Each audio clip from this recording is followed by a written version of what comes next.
Okay, so Laviano Spirit. Laviano Spirit is a unique, rarely gets used. It's flask. It has probably the most mana per second that you can get out of a flask, and it has the downside of your skills cost no mana during flask effect.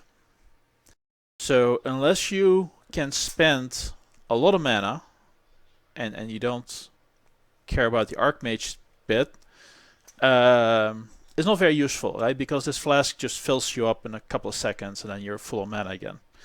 And if you want to queue it, you effectively have to out degen mana faster than this thing will fill your mana. That's very difficult. Agnostic is nice because it's 20%, but even with a perfect low roll flask, let me get to the perfect low roll flask. Where are you? Yeah, here's the perfect low roll flask. Perfect high roll flask, probably 2200 mana over 3.3 seconds. And our perfect low roll flask is only 1430 mana over 3.3 seconds. The 3.3 seconds is fixed, the amount of mana just goes up because the increased amount recovered goes up. It's not a perfect base for mana flasks, but the 50% increased amount recovered combined with the 100% increased recovery rate means it's you can't really take a magic flask against this. But for Archmage builds, that's a problem because the no mana cost during flask effect means you don't deal damage during flask effect. Okay. So my plan was to do this with Mana Bond. Always be out of mana and negate the massive mana cost of Mana Bond. Neat. The amount of mana you need to actually use agnostic to and righteous fire to kind of try to out degen your mana is well north of 10,000. But when I got to 10, 11,000, I realized, hey, this thing doesn't work the way I think it does. Because the way mana flasks work is that they queue. Right, so and Mana Life Flask do this too. So if you don't fill up your mana globe and you hit the flask twice, then after you finish the first flask, it starts the second flask at the same rate as the other one, right? And starts to fill up your mana more. So let's take a look at what that looks like. This is the perfect low roll, because otherwise I can't even show this. I don't have a lot of mana on this build. I have 6800, which for Laviano Spirit is not a lot of mana. Alright, one moment while Righteous Fire does its thing. And let me turn off the text, otherwise this becomes obnoxious. Cool. There we go. Alright, so out of mana. Fantastic. So we're going to chug one flask charge. And you can see we fill up to about half. So if we chug multiple flask charges, let's go down to 0 again. You see the globe fills up further and it goes up further. Now, at the second half of this filling effect, right, when I cast, which costs a lot of mana, you see that start to take mana. So let's queue up a bunch and let's start casting. And now we have pretty good sustain while we are casting.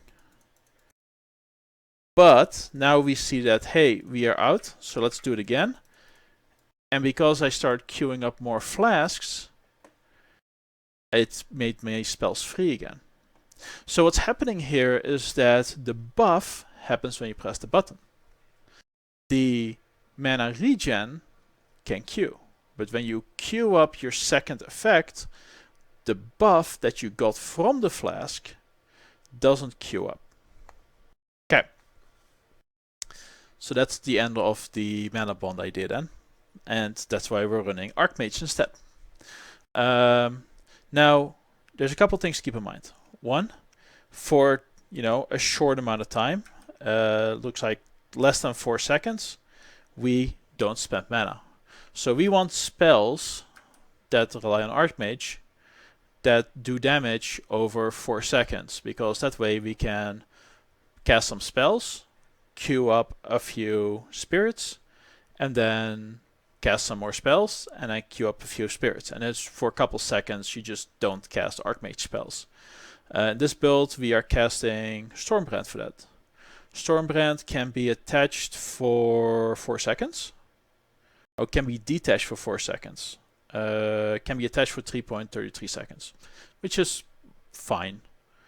Pretty close to what we wanted. Also, in maps, because of the way things work, you end up filling up your mana a little bit faster. So yeah, what's going to happen in maps is we can just slam this flask. We can fill up our entire mana globe. We have free casts of Cold Snap, Elemental Weakness, Frost Bombs, and Vortex, which we are casting all the time. We can sustain Righteous Fire relatively easily. And we have Archmage Stormbrand when we want to, and we can use the buff for that. This is a tier 12 mirrored map. Corrupted, blah blah blah. It has a bunch of stuff. Reflects elemental damage. Doesn't really matter. I think we've Reflect Immune on this character. We'll find out in a second. So as far as gameplay, I need to put that up. So while our flasks are not up, we can always just pump out a couple of these things. If we run into something that's hard to kill, like not that, then we can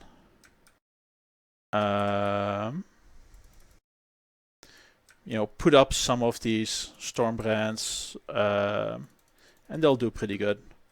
Stormbrand will dumpster our mana, of course, but with our abilities we get that mana back pretty quickly. Ooh. It's my favorite. You do have to make sure you chug mana regularly when you're running Righteous Fire. If you don't run Righteous Fire, you are going to be out on some amount of damage, but you are going to be doing pretty good otherwise. You'll see that we are running Elemental Overload. Our chest gives us a lot of crit. That lots of crit allows us to easily practice Elemental Overload on things like Vortex. So we are running like it's a couple years back, where we have a Elemental Equilibrium, Elemental Overload, Cold Dot build. Nothing changed, right? And some of this is nice because we don't really have to do much work. It's all along the way. Alright, let's get this shrine away from them. Oh god, this is not easier to play.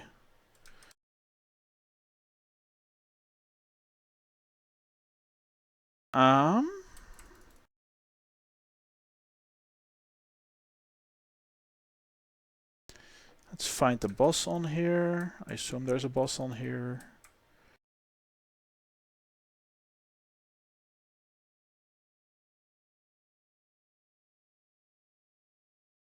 Playing Pathfinder, so you always want alteration orbs, because the amount of alteration orbs you shove into your build are ridiculous. Right. Aha! Yay! The end of the map is in sight. Alright, so now we're actually gonna cast other spells. Maybe. And we can put up our curses. We can put up all of the other ways that we do damage. We can do this. Did I not put up my curse? Did you just curse immune or something? No, you're not. And yeah, it does your maps like this all the time. This is only tier 12 or something like that. That's what I had available. And I'm still finishing things up. I'm now doing tier 15 is the next one to complete for me. So yeah, build is fine. It's like, you know, nothing changed, cold dot. And it works sufficiently. So what are we running for skills? We are running Stormbrand, we are running Vortex on right click. Vortex looks really low on the damage right now, just because cruelty isn't factored in. Our cruelty is pretty much 40%. We have Bone Chill also on Cold Snap. So this is our more damage multipliers. We have Bone Chill on Cold Snap. We have Elemental Weakness with 20-second duration, which means that getting to maximum doom is relatively easy. Frost Bombs. Frost Bombs, of course, exposure to all elements, because it does cold exposure itself, and then Elemental Equilibrium takes care of the rest. May work that way. In general, Frostbrand or Stormbrand will do all of our exposure. Val Cold Snap, Righteous Fire. I have a Val Righteous Fire, but I'm not using it right now. Other buttons. Mana damage. Replica Lore Weave. This is just a nice cheap chest, especially nice for Pathfinders, because mitigating the 72% maximum resist is easy. It has 130 life, 160 mana, which is pretty good. 36% increased elemental damage, which is fine. It has 156 increased global critical strike chance, which is nice. And combined with a flask means that we have surprising uptime on things like Vortex to have elemental overload. Because even though we can't proc it from other things, our Vortex procs frequently enough that we tend to have it up quite often. Oh, I was running the wrong flask. That was the low recovery flask. Now this is the high recovery flask now. So yeah, our sustain should have been higher. My bad. Gear, life, mana, resist, movement speed, life, mana. Yeah, life and mana.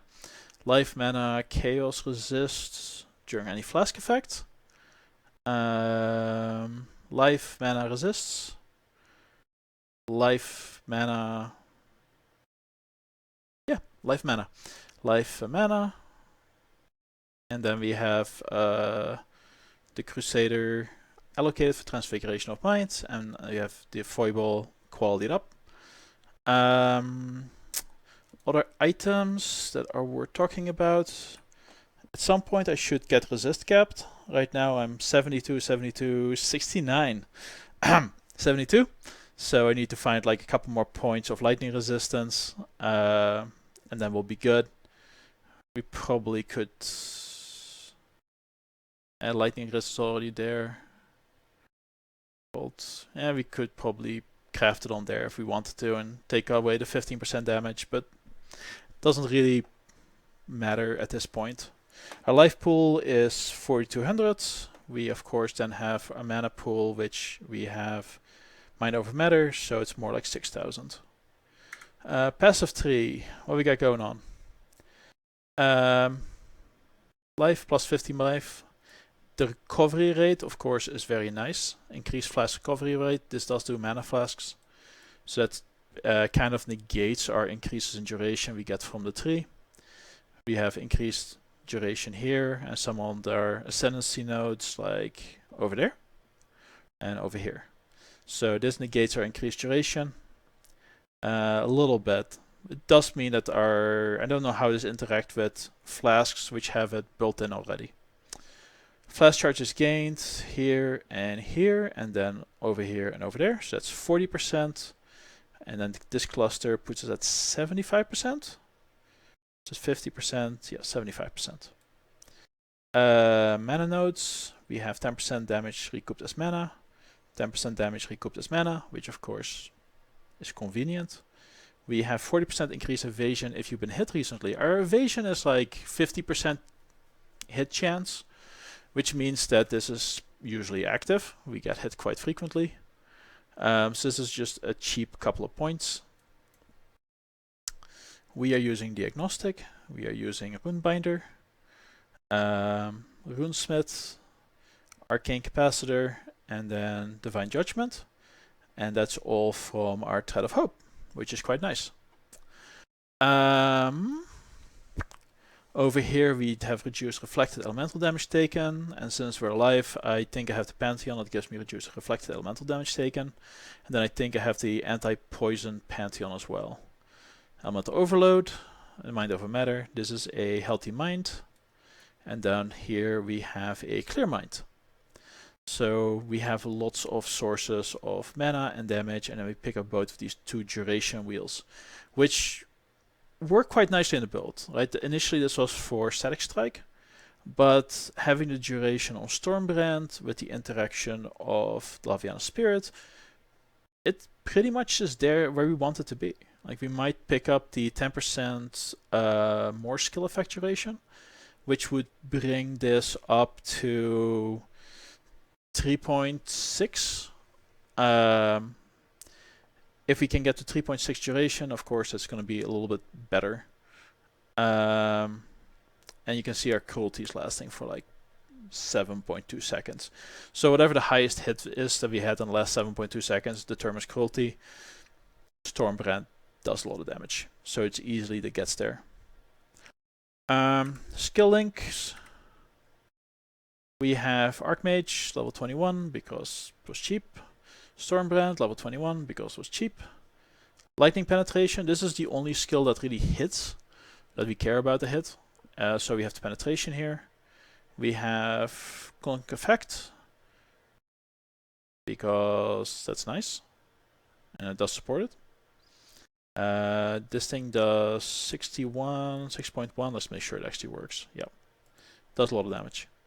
Yes, and that's not just the Archmage buff. Swiftbrand, and then we have Cruelty. Cruelty has a 1.4 mana multiplier, 140%, which is nice, and 24% more damage, which is kind of what you're looking for when you're playing Archmage. So Cruelty isn't a bad support to begin with, and it works well with all skills. We have a Vortex, which has Swift Affliction, Cruelty, and Hypothermia. So we don't use this to proc Cruelty, although it usually does, and it usually is big enough anyway. But we use Stormbrand for the Cruelty, and then Vortex get a 40% more multiplier. Whereas this Hypothermia is a 28% more multiplier for cold damage over time. And this is a 34% more multiplier for damage over time. So Cruelty is a really good support if you can sustain it. This is our damage multipliers for Vortex. So this is Bone Chill linked to Cold Snap. Then some Controlled Destruction and Cruelty on here as well, because why not? We don't really rely on casting enough Vortexes to really be able to proc Elemental Overload, so that's why Controlled Destruction is fine on here. And we don't want to use it on Vortex because we cast it frequently enough that we will trigger Elemental Overload. And then we have the Righteous Fire helmet with burning damage, Righteous Fire, Concentrated Effect, and Elemental Focus, which is all fine. Yeah, this is Elemental Focus 33% more. I think that this probably should replace Hypothermia with Elemental Focus. Anyway. And then we have Increased Element Area of Effect, which is a wasted Slocket with Elemental Weakness. And then we have Eternal Blessing on Grace and a Dash for movement skills. So, a relatively cheap build. I mean, we're level 91. It is super tanky, it's super survivable. Getting perfect rolls on these, perfect low rolls or high rolls on these flasks is like a couple of chaos. Nobody wants to touch Replica Laurel Weaves with a 10-foot pole, so getting a good version of that is relatively cheap. It allows you to run minus max resistance rolls on maps and things like that.